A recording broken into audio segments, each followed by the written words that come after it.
Aujourd'hui, le message dans cette série s'intitule « Les signes d'un lieu secret en bonne santé ». Parce que depuis maintenant qu'on a commencé cette série, plusieurs m'ont dit, j'ai commencé vraiment à prendre du temps quotidien avec Dieu, à avoir vraiment un temps plus solide et à bâtir un lieu secret plus fort. Et j'aimerais pour cela peut-être vous aider au travers de ce message à vérifier si le lieu secret que vous mettez en place est réellement en bonne santé et de qualité. Vous savez, on ne construit rien sans engagement. Et le lieu secret, c'est s'engager à passer du temps avec Dieu en engageant des activités spirituelles telles que la prière, l'intercession, la méditation et la louange. Et on a vu ensemble que c'est engager dans un espace-temps, ces activités spirituelles pour être de plus en plus également aiguisées spirituellement, alerte, afin d'être de plus en plus capable de faire la volonté de Dieu. Amen. Et il est bon pour nous de comprendre ça, parce qu'aujourd'hui, on est dans une culture où l'engagement fait peur. Les gens ont peur de s'engager aujourd'hui. Il n'y a qu'à voir les relations de couple, par exemple. L'engagement fait peur parce qu'on a peur d'être déçu.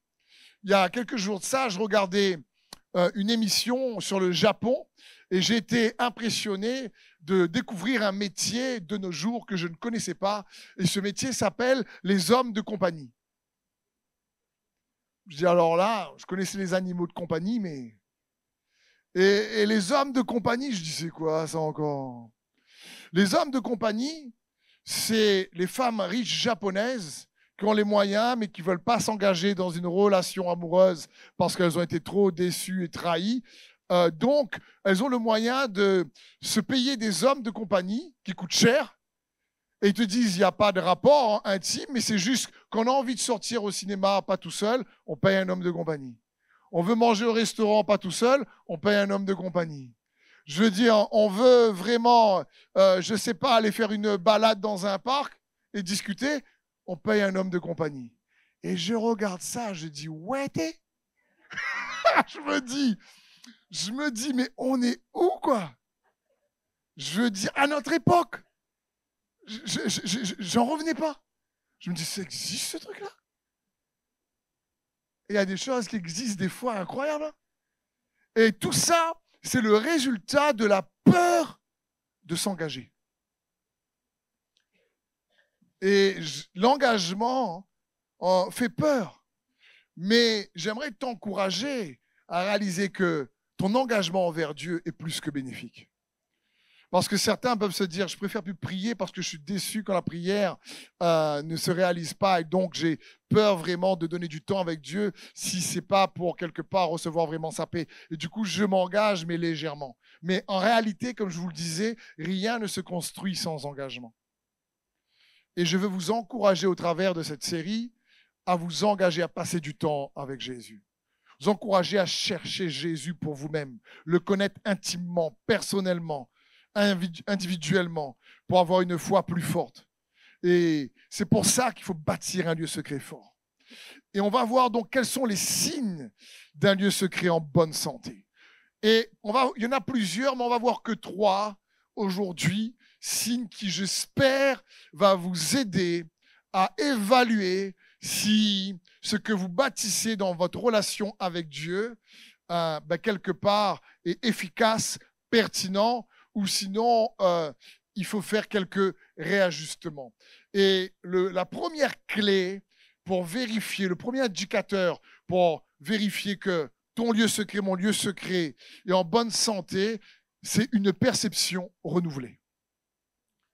C'est très important.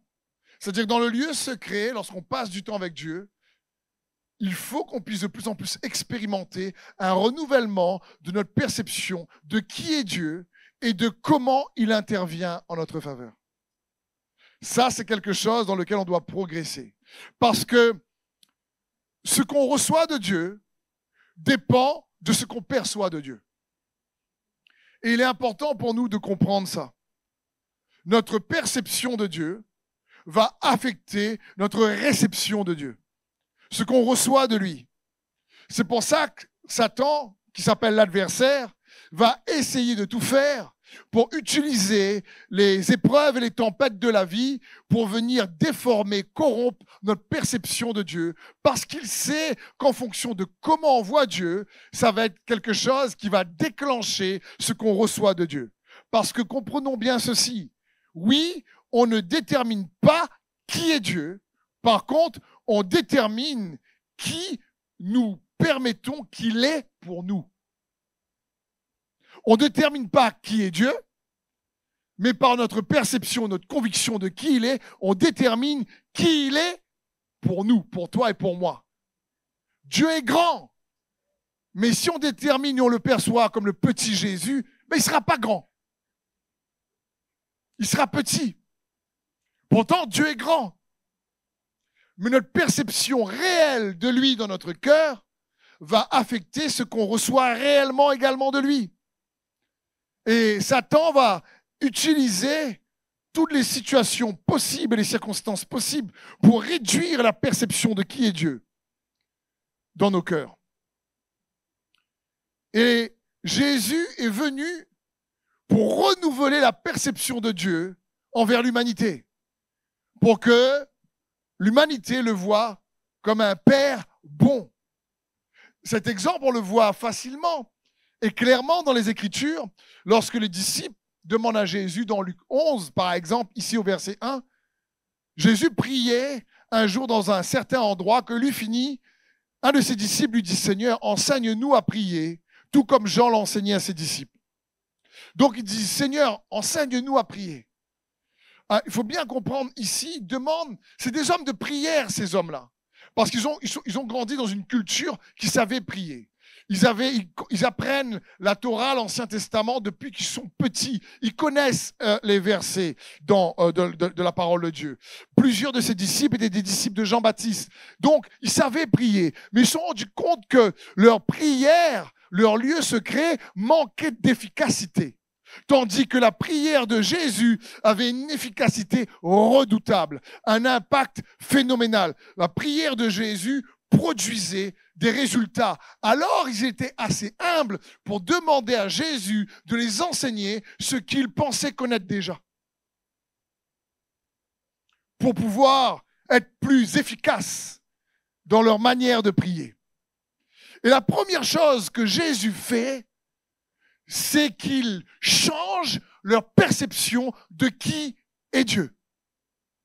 Et il dit, quand vous priez, dites « Notre Père, qui es aux cieux, que ton nom soit sanctifié. » Donc, Jésus voulait absolument ici renouveler leur perception de Dieu, parce que Jésus savait qu'ils allaient recevoir de Dieu en fonction de comment ils le percevaient. Et c'est important pour nous de comprendre ça. Et Jésus voulait insister sur le fait que Dieu n'est pas juste un Père qui est dans les cieux, mais c'est un Père qui est bon. Pas un Père qui est sur son trône et qui veut punir tout le monde dès qu'on fait une faute. Et dès qu'on fait une faute, il dit « Ah, goûte à nous, là tu vas prendre cher. » Et il voulait venir casser cette perception. Et on le voit dans la suite de Luc 11, à partir du verset 9, Jésus va dire ceci. « Et moi, je vous dis, demandez et l'on vous donnera. Cherchez et vous trouverez. Frappez et l'on vous ouvrira. Car quiconque demande, reçoit. Celui qui cherche, trouve et l'on ouvre à celui qui frappe. Quel est parmi vous le père qui donnera une pierre à son fils s'il lui demande du pain? Ou s'il demande un poisson, lui donnera-t-il un serpent au lieu d'un poisson? Ou s'il demande un œuf, lui donnera-t-il un scorpion? Si donc, méchants comme vous l'êtes, vous savez donner de bonnes choses à vos enfants, à combien plus forte raison le Père céleste donnera-t-il le Saint-Esprit à ceux qui le lui demandent? Donc là, on voit bien dans le contexte de la prière du Notre Père, Jésus rajoute en plus de la manière avec laquelle il enseigne sur la prière, il insiste sur la perception du Père avec ces exemples en prenant comme comparaison les pères humains et leur dit mais attendez, mais quel père humain normal, on va dire, sympa, si son enfant lui demande un œuf, lui donne un scorpion. Et Jésus dit mais lequel, s'il te demande un poisson, tu donnes un serpent. Et Jésus dit attends, si déjà vous êtes affecté par le péché et vous ne faites pas les bonnes choses, il dit méchant comme vous êtes, il dit mais à combien plus forte raison le Père céleste donnera-t-il le Saint-Esprit à ceux qui lui demandent. Jésus veut insister sur le fait que le Père céleste est bon, généreux, aimant, et il sait ce dont on a besoin. C'est pour ça que dans le lieu secret, plus on apprend à chercher Dieu et à connaître Dieu, notre perception de Dieu devient une perception réellement d'un Dieu qui aime. Parce qu'on reçoit en fonction de ce qu'on perçoit. Mais ce qu'il y a d'intéressant également dans Luc 11 ici, c'est les disciples, ce qu'ils ont demandé à Jésus. Ils ont dit à Jésus, montre-nous comment prier. Et ils auraient pu demander, montre-nous comment marcher sur l'eau. Montre-nous comment ressusciter les morts. Montre-nous comment calmer la tempête et la mer. Seigneur, au lieu d'aller à la boulangerie tous les matins, montre-nous comment multiplier les pains. J'aurais pu demander ça. J'aurais pu demander, Seigneur, au lieu que j'aille pêcher tous les jours, je pêche un poisson au début de semaine et montre-moi comment multiplier le poisson tout le reste de la semaine. J'aurais pu demander ça. C'est pas ce qu'ils demandent.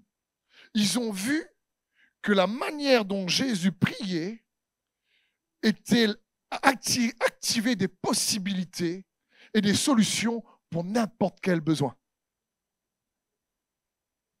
Et ils ont demandé, donc, montre-nous comment prier. Et Jésus leur dit, voici comment il faut prier. Surtout, on le voit dans Matthieu 6. Il dit, voilà la manière. Voici de quelle manière. Et vous savez quoi? La manière, c'est quand vous priez, il faut surtout, vous comprenez que Dieu est un Dieu bon, mais surtout qu'il faut, au lieu de lui demander ce que vous avez besoin, demandez-lui le Saint-Esprit. Qu'est-ce que cela signifie? Cela signifie que parfois, lorsqu'on demande à Dieu de répondre à un de nos besoins, Dieu ne nous répond pas aux besoins par une solution, il répond à nos besoins par une méthode, un moyen, une façon de faire, un moyen, une manière de pratiquer, si tu préfères. C'est-à-dire que des fois, qu'on demande un besoin à Dieu, au lieu que Dieu répond aux besoins, il te dit, écoute, voilà les choses que tu dois faire si tu veux avoir un résultat positif à ce besoin. Et on le voit dans les Écritures. Certains viennent pour être guéris et Jésus dit, va te laver à la fontaine de Siloé. D'autres sont lépreux, il te dit, allez vous montrer au prêtre. Des fois, ils ne priaient pas pour que la solution apparaisse de suite. Ils voulaient qu'ils pratiquent une méthodologie spirituelle, un moyen de procéder pour avoir le résultat qu'ils devaient recevoir. Et ça, c'est une façon dont Dieu parfois répond à nos prières. Il veut voir si on va suivre, par l'obéissance de la foi, la démarche qu'il nous demande de faire. C'est comme, prenons un exemple. Un couple prie et dit « Seigneur, bénis mon mariage ». Et nous, ce qu'on aimerait, c'est que le mariage est béni tout de suite. Et Dieu dit, bien sûr, je veux bénir ton mariage. Et pour ça, je vais te montrer quelques moyens d'y arriver et quelques réajustements à faire dans le caractère de chacun pour profiter d'un mariage béni. Donc Dieu répond à la prière par un moyen de procéder. Et parfois, on ne comprend pas ça. Parce qu'on pense que Dieu répond à la prière directement tout le temps. Non, il répond à la prière des fois par une méthode spirituelle pour engager notre obéissance de la foi. Et si on ne le fait pas, on n'obtient pas le résultat. Ça ne veut pas dire que Dieu ne voulait pas. Ça veut dire que Dieu voulait, Mais comme ici, les disciples disent montre-nous à prier, parce qu'ils ont vu que c'était un moyen d'obtenir des résultats efficaces par rapport à tous leurs besoins. Dieu change leur perception. Il dit c'est un bon père. Il fait la prière du Notre Père. On reçoit amène ta volonté. Et ensuite, qu'est-ce qu'il fait? Il dit écoutez, regardez, demandez surtout le Saint-Esprit. C'est-à-dire, vous savez, c'est comme, vous voyez les cadenas à code. Il faut mettre plusieurs codes là, ou comme les valises à code, il faut que tu te mets les bons chiffres. C'est comme si des fois, pour réellement obtenir la bénédiction ou la liberté ou la paix que Dieu veut, il va te dire, écoute d'abord, mets le premier code sur le pardon. Le deuxième code pour avoir la paix, c'est apprends à me suivre. Parce que mon joug est doux et mon fardeau léger. Et vous aurez du repos pour vos seins. Certains commencent avec la paix, mais ne prennent jamais son joug. Il commence avec le pardon, mais ne prend jamais son joug et il ne comprend pas pourquoi il n'y a pas de paix. Parce que ce n'est pas complet. Il manque encore un code au cadenas pour que la paix soit expérimentée. Parce que le Seigneur nous répond, comme je dis, le lieu secret, si tu veux savoir s'il est en bonne santé, c'est par l'expérience, ta perception de Dieu et de comment il intervient va s'aiguiser et s'améliorer. Parce que tu vas réaliser qu'il n'intervient pas juste tout le temps comme ça. Il va souvent nous amener à faire des choses et à impliquer notre obéissance de la foi. Imaginons quelqu'un dit, Seigneur, bénis mon entreprise. Et Seigneur te montre des réajustements à faire. Ou il te pousse vers une nouvelle stratégie. Mais nous, quand on dit, Seigneur, bénis notre entreprise, par exemple, on prie et on veut dans la semaine. Tu vois le portefeuille client là? La quadruplé. Parce qu'on a prié, on a jeûné pour ça. Je dis, Seigneur, tu as dit tu me bénis, moi, ma main, tout ça là, bénis. Et tu vois, le quota client ne manque pas même. Parce que Dieu, parfois, répond, encore une fois, par une manière de faire. Par, si tu veux, un process. Pourquoi? Parce que quand on est dans des difficultés ou dans des épreuves, mon frère et ma sœur, l'onction ne tombe pas sur les émotions. L'onction tombe sur l'obéissance. Donc, on a beau dire, Seigneur, c'est dur, c'est compliqué. Et le Seigneur dit, je sais, mon enfant chéri. Je sais que c'est dur, mais tu vois, il faut vraiment commencer à pardonner, à chercher mon joug. Il faut commencer vraiment à bénir les ennemis, à prier pour eux. Ah non, trop compliqué là.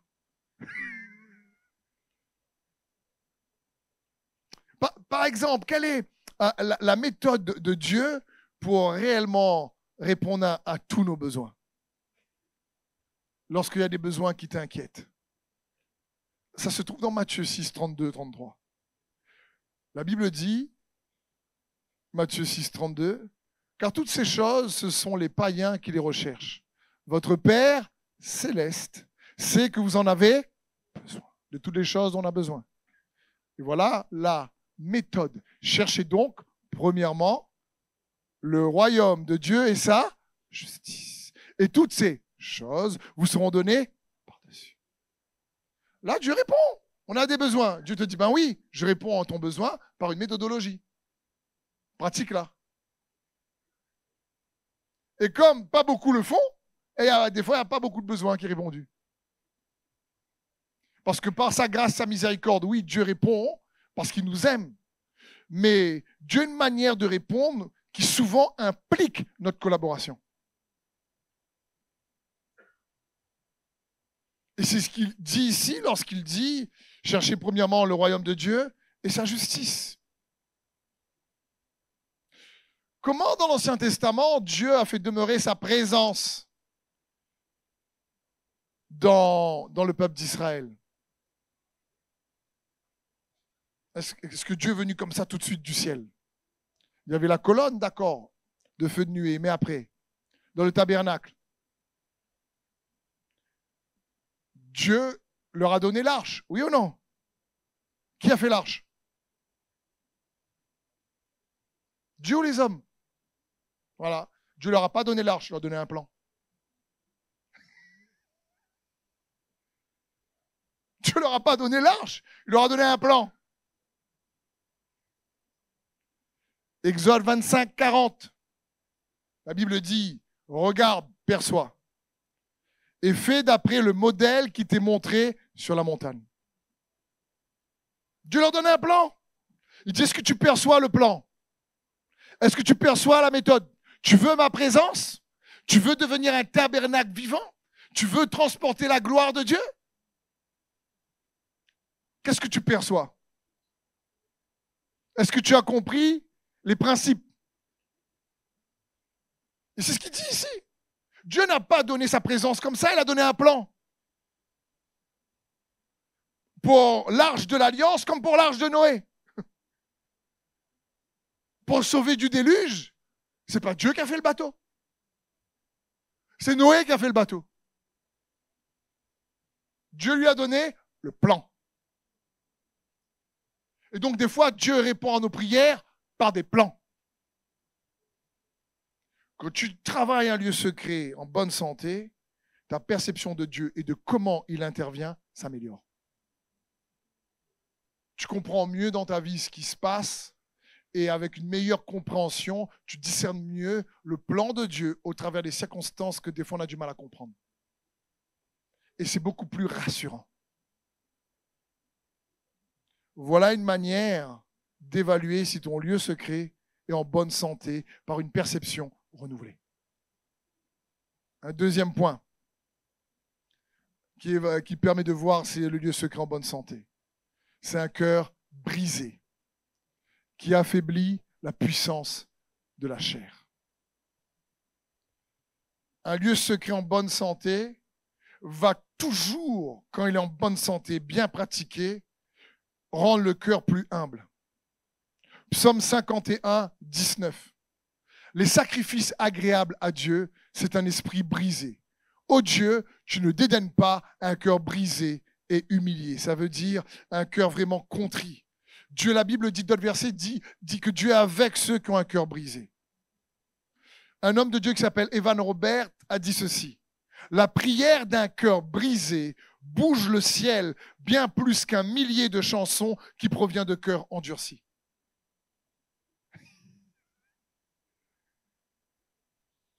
Mais attention, il ne faut pas confondre un cœur brisé et un cœur blessé. Un cœur brisé, ce n'est pas un cœur blessé. Parce qu'on a tendance à confondre les deux. Quand la Bible parle de cœur brisé, il parle de l'orgueil qui a été brisé, de l'ego qui a été brisé, de la chair qui a été brisée. Ça ne parle pas juste d'un cœur blessé. Oui, souvent, les cœurs blessés se transforment, lorsqu'ils sont consolés de la bonne manière et de manière juste par Dieu, en cœurs brisés. Un peu comme Pierre, qui à un moment donné est trop confiant par lui-même, dit « Ah Seigneur, moi je ne te renie pas, moi. » Et Jésus dit « Pierre, Satan t'a réclamé. Tu vas être criblé comme le froment. Tu sais quoi?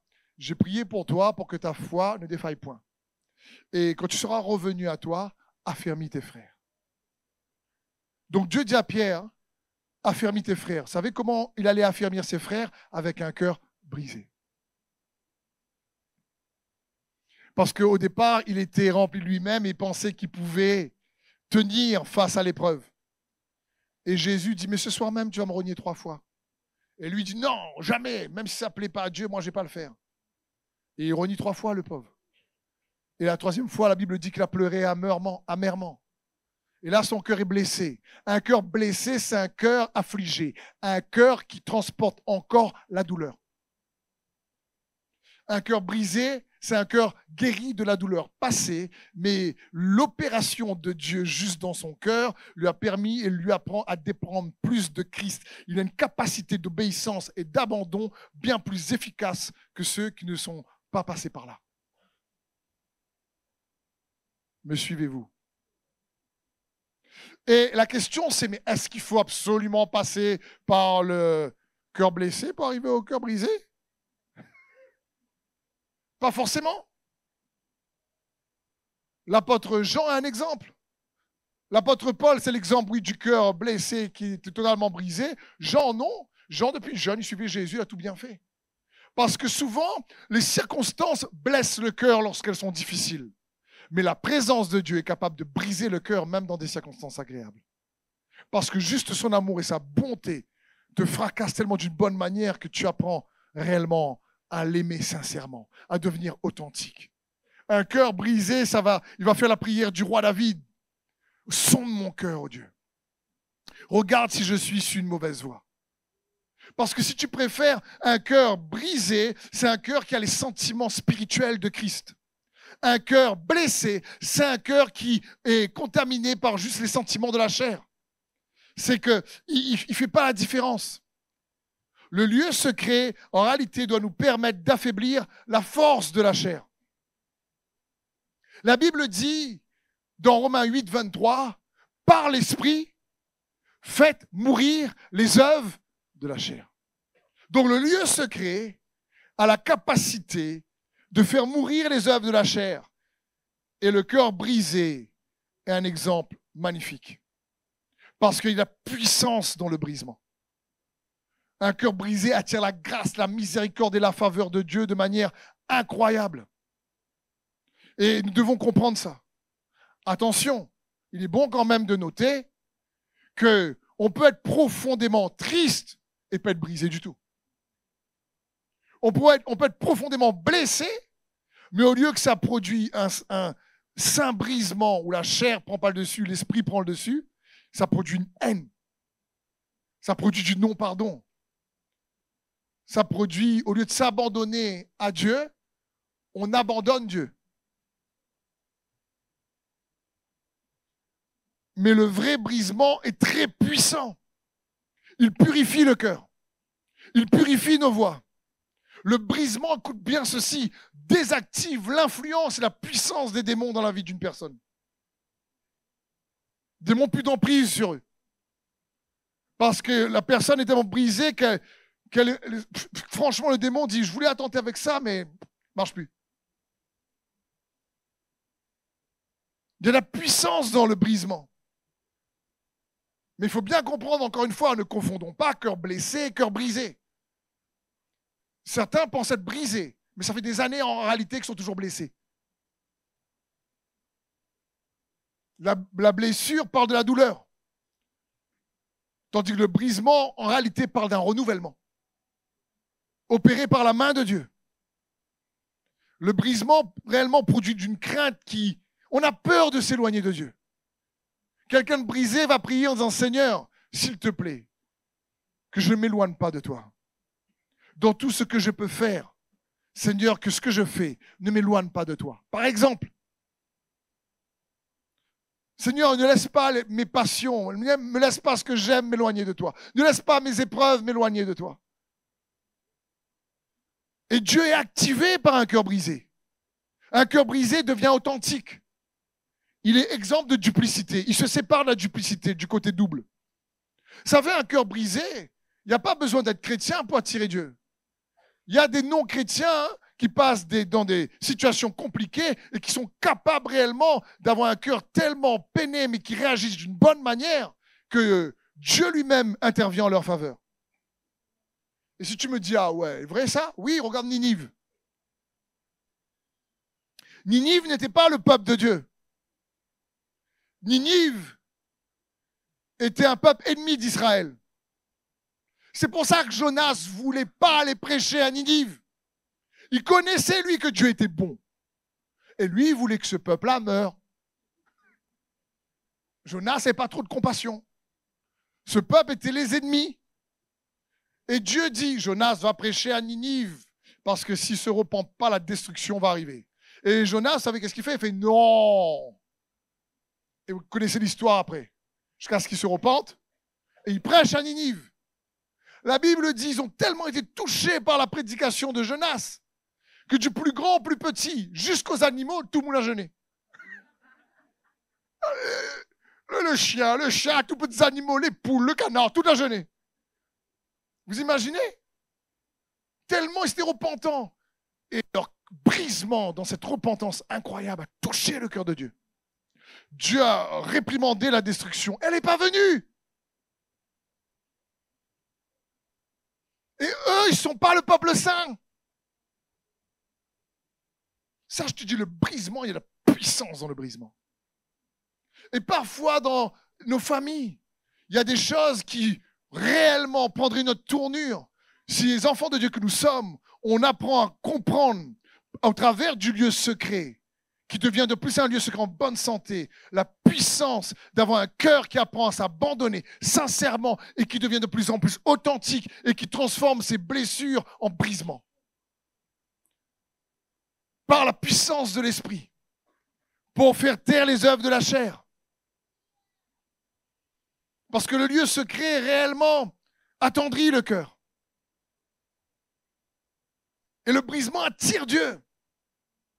C'est pas juste une petite repentance, pardon, je suis désolé, pardon, si j'ai fait une erreur, je suis désolé. Le brisement, c'est pas juste une repentance superficielle. Le brisement, là, c'est que ça te prend aux tripes à un moment donné. À un tel point que tu comprends, dans la prière, dans le lieu secret, tu ne vas pas juste pour tes besoins, tu sais qu'il est un bon père et tu reçois réellement son joug. Tu travailles, tu reçois sa passion, tu reçois sa compassion, tu reçois le désir d'accomplir sa mission. Cherchez premièrement le royaume de Dieu, tu prends son joug, tu œuvres pour lui, tu as envie de lui donner gloire. Et le roi Salomon prie, il dit, si mon peuple sur lequel est invoqué mon nom, prie, s'humilie, cherche ma face, se détourne de ses mauvaises voies, je guérirai son pays. Tout le pays. Je veux dire, il suffit d'une personne avec un brisement sincère dans le lieu secret pour retourner tout le peu de malédiction qu'il peut avoir dans une famille. Cherche une personne qui comprend ce que Dieu a dit au travers de Salomon, là. Si mon peuple sur lequel est invoqué mon nom, si le nom de Dieu est invoqué sur le tien, je t'appelle un chrétien, tu comprends la situation et que sincèrement, tu vas le chercher dans le lieu secret. Et ce brisement-là, tu dis, Seigneur, c'est pas comme ça. Tu demandes pardon pour mes pères, pardon pour la famille, pardon pour ce qu'ils ont fait. Lave-nous par ton sang. Tu pries, tu le cherches, tu demandes, tu frappes. Il va ouvrir. Et il ne veut pas guérir que toi, il veut guérir toute ta famille. Parce que Dieu est capable de guérir tout un pays. Lorsqu'il voit un brisement sincère. Mais le brisement, on ne peut pas le manufacturer, on peut pas, si vous préférez, faire semblant. On ne peut pas pleurer la présence de Dieu. Et bien, toi-même, tu dis, moi, brisé, c'est bien brisé, pas trop brisé. Je ne connais pas si c'est brisé là, brisé, pas brisé. Comme dit cet homme de Dieu qui s'appelle Watchman Nee, a dit des fois on doit se repentir de notre repentance. Tellement la repentance est fausse. Elle n'est pas profonde. Elle ne produit pas un changement. On pêche contre Dieu et puis, écoute, Dieu pardonne, c'est la grâce.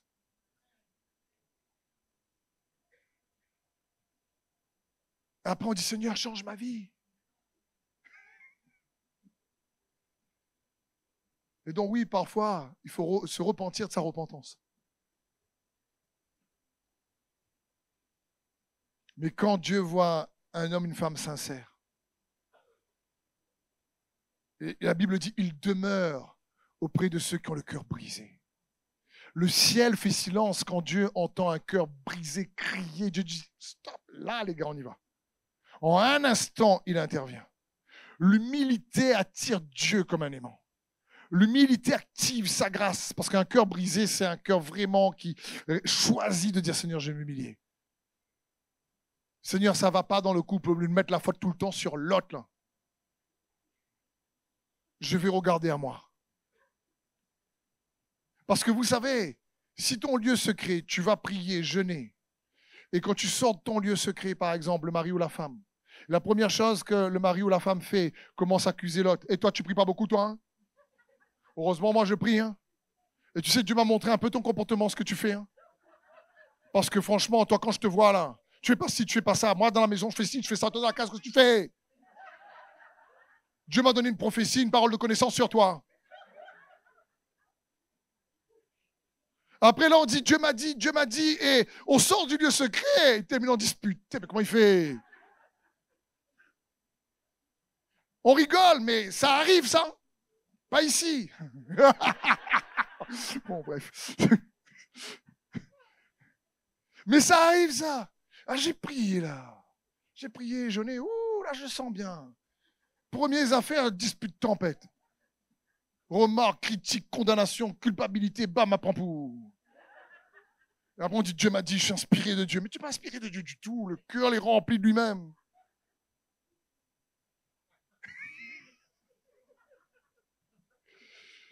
C'est terrible, ça. Ou un autre exemple. On écoute un message. La Bible dit recevez la parole avec humilité, car le moyen de vous sauver. On écoute un message. Et dans le couple, dès que tu entends une parole, il dit ah, ça pour vous, ça. Seigneur, brise à lui un peu. Ah là, brise ce marbre là à côté de moi. Je suis vraiment content, le message est pour toi aujourd'hui. Hein.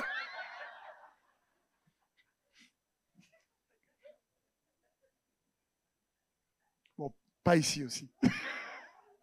Bref. Comprenez le problème quand on fait ça? En réalité, on est trop plein de nous-mêmes, on n'arrive même pas à prendre pour nous. C'est tout le temps pour les autres. On va dans le lieu secret, soi-disant, on reçoit de Dieu. C'est le Saint-Esprit m'a dit, m'a montré. Tu vois, toi, comment tu es. Toi, dans le problème de ton passé, c'est pour ça que tu as un mari dur, parce que ton problème de ton passé, tu n'as pas réglé ci, tu n'as pas réglé ça, tu n'as pas réglé ci, tu n'as pas réglé ça. Prends un rendez-vous pastoral.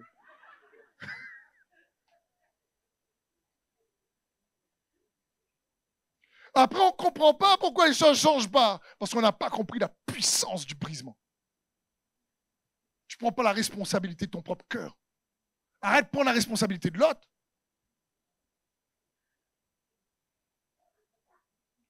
J'essaie, frères et sœurs, de vous donner des critères pour vous aider dans votre lieu secret.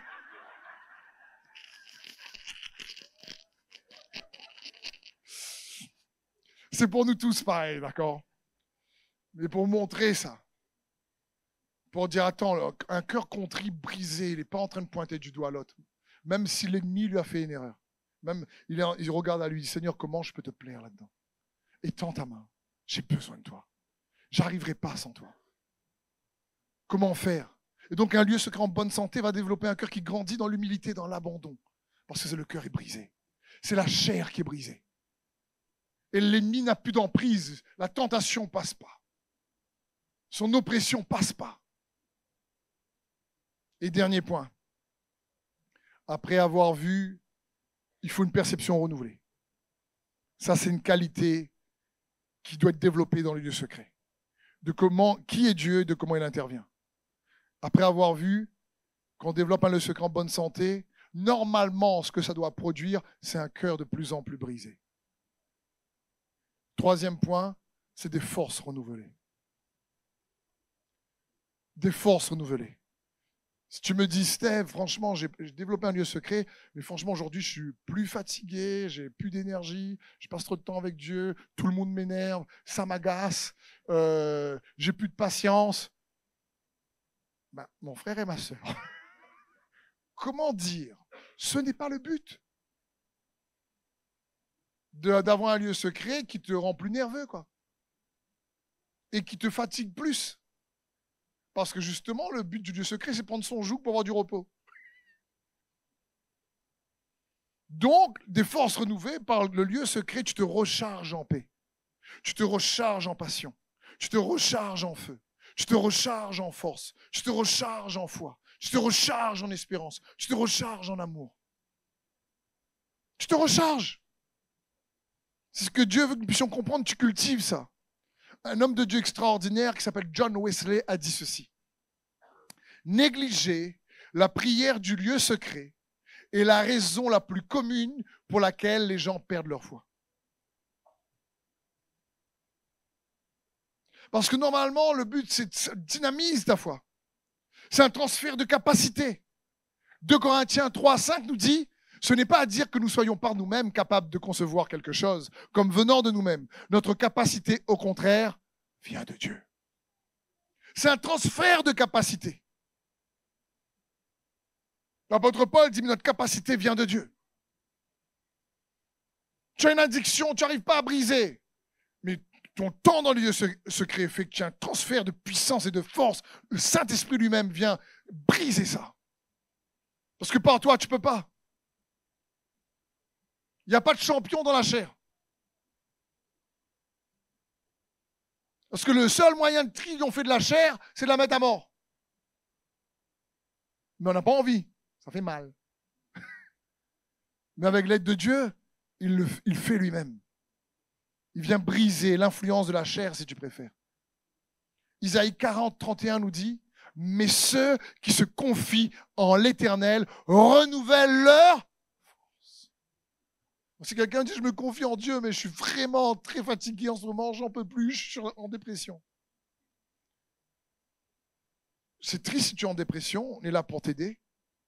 Mais ceux qui apprennent, qui cultivent, qui s'engagent à construire et à bâtir un lieu secret fort et puissant, c'est ces clés-là qu'ils doivent expérimenter. Ils apprennent ils deviennent de plus en plus habiles à extraire de la capacité de Dieu pour qu'il y ait un transfert de la capacité de Dieu vers leur capacité. Ceux qui se confient en l'Éternel renouvellent leur force. Ils prennent leur envol comme les aigles. Ils courent, ils ne se lassent point. Ils marchent et ils ne se fatiguent point. C'est les vrais raideurs spirituels. C'est le grand raid spirituel. Ils marchent et ne se fatiguent point. Parce que le Seigneur les aide. Qu'il y a des moments bons ou des moments hauts ou bas, ils renouvellent leur force. Et le lieu secret, c'est un indicateur qu'elle est en bonne santé, il renouvelle ta force.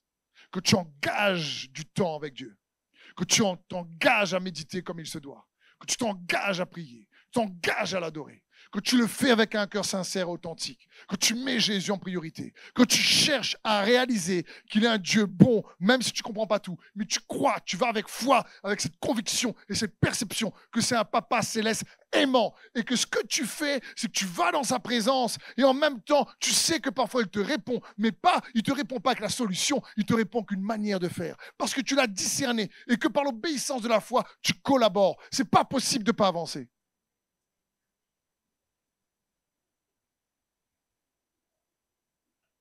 1 Timothée 1,14 nous dit, « Dans la surabondance de sa grâce, notre Seigneur a fait naître en moi la foi et l'amour. » Que l'on trouve où? Dans l'union avec Jésus-Christ. Où trouve-t-on la foi et l'amour? Dans l'union. Et le but du secret, c'est de le connaître. C'est de consolider notre union avec Jésus. Pour qu'il y ait un transfert d'amour, un transfert de foi. Bien-aimés, nous l'aimons parce qu'il nous a aimé le premier. Et donc, un lieu secret en bonne santé et un lieu où tu expérimentes un transfert de capacité. Où la capacité de Christ est transférée parce qu'il est en toi. Et celui qui est en toi est plus grand que celui qui est dans le monde. Si tu préfères, le transfert, c'est comme il est déjà en toi, mais ça se réveille et ça se diffuse dans ton âme. Ça vient soutenir ta volonté. Et ça même part dans ton corps pour le renouveler. Amen. Voici quelques signes d'un lieu secret en bonne santé. Une perception renouvelée, un cœur brisé,